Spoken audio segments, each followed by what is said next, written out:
एक बहुत पुराना बरगद का पेड़ था। उस पेड़ पर घोंसला बनाकर एक कौवा कौवी का जोड़ा रहता था। उसी पेड़ के खोखले तने में कहीं से आकर एक दुष्ट सर्प रहने लगा। हर वर्ष मौसम आने पर कौवी घोंसले में अंडे देती और दुष्ट सर्प मौका पाकर उसके घोंसले में जाकर अंडे खा जाता। एक बार जब कौवा व कौवी जल्दी भोजन पाकर शीघ्र ही लौट आए तो उन्होंने उस दुष्ट सर्प को अपने घोंसले में रखे अंडों पर झपटते देखा। अंडे खाकर सर्प चला गया। कौवे ने कौवी को ढांस बंधाया, प्रिय, हिम्मत रखो, अब हमें शत्रु का पता चल गया है, कुछ उपाय भी सोच लेंगे। कौवे ने काफ़ी सोचा विचारा और पहले वाले घोंसले को छोड़ उससे काफ़ी ऊपर टहनी पर घोंसला बनाया और कौवी से कहा, यहाँ हमारे अंडे सुरक्षित रहेंगे। हमारा घोंसला पेड़ की चोटी के किनारे निकट है और ऊपर आसमान में चील मंडराती रहती है। चील सांप की बैरी है। दुष्ट सर्प यहाँ तक आने का साहस नहीं कर पाएगा। कौवे की बात मानकर कौवी ने नए घोंसले में अंडे दिए, जिसमें अंडे सुरक्षित रहे और उनमें से बच्चे भी निकल आए। उधर सर्प उनका घोंसला खाली देखकर यह समझा कि उसके डर से कौवा और कौवी शायद वहाँ से चले गए हैं। पर दुष्ट सर्प टोह लेता रहता था। उसने देखा कि कौवा कौवी उसी पेड़ से उड़ते हैं और लौटते भी वहीं हैं। उसे यह समझते देर नहीं लगी कि उन्होंने नया घोंसला उसी पेड़ पर ऊपर बना रखा है। एक दिन सर्प खोह से निकलकर और उसने कौवों का नया घोंसला खोज लिया। घोंसले में कौवे दंपत्ति के 3 नवजात शिशु थे। दुष्ट सर्प उन्हें एक एक करके गपागप निगल गया और अपने खोह में लौटकर डकारे लेने लगा। कौवा व कौवी लौटे तो घोंसला खाली पाकर सन्न रह गए। घोंसले में हुई टूट फूट व नन्हे कौवों के कोमल पंख बिखरे देखकर वह सारा माजरा समझ गए। कौवे की छाती तो दुख से फटने लगी।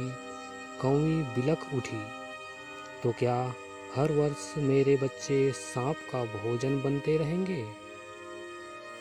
कौवा बोला, नहीं, यह माना कि हमारे सामने विकट समस्या है, पर यहाँ से भागना ही इसका हल नहीं है।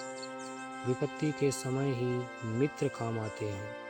हमें लोमड़ी मित्र से सलाह लेनी चाहिए। दोनों तुरंत ही लोमड़ी के पास गए। लोमड़ी ने अपने मित्रों की दुख भरी कहानी सुनी। उसने कौवा तथा कौवी के आंसू पोंछे। लोमड़ी ने काफ़ी सोचने के बाद कहा, मित्रों, तुम्हें वह पेड़ छोड़कर जाने की ज़रूरत नहीं है। मेरे दिमाग में एक तरकीब है जिससे उस दुष्ट सर्प से छुटकारा पाया जा सकता है। लोमड़ी ने अपने चतुर दिमाग में आई तरकीब बताई। लोमड़ी की तरकीब सुनकर कौवा कौवी खुशी से उछल पड़े। उन्होंने लोमड़ी को धन्यवाद दिया और अपने घर लौट आए। अगले ही दिन योजना अमल में लानी थी। उसी वन में बहुत बड़ा सरोवर था। उसमें कमल और नरगिस के फूल खिले रहते थे। हर मंगलवार को उस प्रदेश की राजकुमारी अपनी सहेलियों के साथ वहां जल क्रीड़ा करने आती थी। उनके साथ अंगरक्षक तथा सैनिक भी आते थे। इस बार राजकुमारी आई और सरोवर में स्नान करने जल में उतरी तो योजना के अनुसार कौवा उड़ता हुआ वहां आया। उसने सरोवर तट पर राजकुमारी तथा उसकी सहेलियों द्वारा उतार कर रखे गए कपड़ों व आभूषणों पर नजर डाली। कपड़े के ऊपर राजकुमारी का प्रिय हीरे व मोतियों का विलक्षण हार रखा था। कौवी ने राजकुमारी तथा सहेलियों का ध्यान अपनी ओर आकर्षित करने के लिए काँव काँव का शोर मचाया। जब सबकी नज़र उसकी ओर घूमती है तो कौवा राजकुमारी का हार चोंच में दबाकर ऊपर उड़ गया। सभी सहेलियां चीखी, देखो देखो, वह राजकुमारी का हार उठाकर ले जा रहा है। सैनिकों ने ऊपर देखा तो सचमुच एक कौवा हार लेकर धीरे धीरे उड़ता जा रहा था। सैनिक उसी दिशा में दौड़ने लगे। कौवा सैनिकों को अपने पीछे लगातार धीरे धीरे उड़ता हुआ उसी पेड़ की ओर ले आया। जब सैनिक कुछ ही दूर रह गए तो कौवे ने राजकुमारी का हार इस प्रकार गिराया कि वह सांप वाले खोह में भीतर जा गिरा। सैनिक दौड़कर खोह के पास पहुँचे।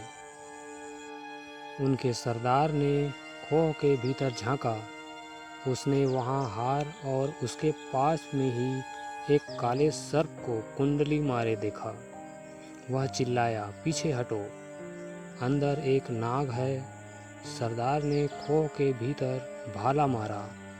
सर्प घायल हुआ और फुंकारता हुआ बाहर निकला। जैसे ही वह बाहर आया, सैनिकों ने भालों से उसके टुकड़े टुकड़े कर डाले। दोस्तों, इस कहानी से यह सीख मिलती है कि सूझबूझ का उपयोग कर हम बड़ी से बड़ी ताकत और दुश्मन को हरा सकते हैं। बुद्धि का प्रयोग करके हर संकट का हल निकाला जा सकता है।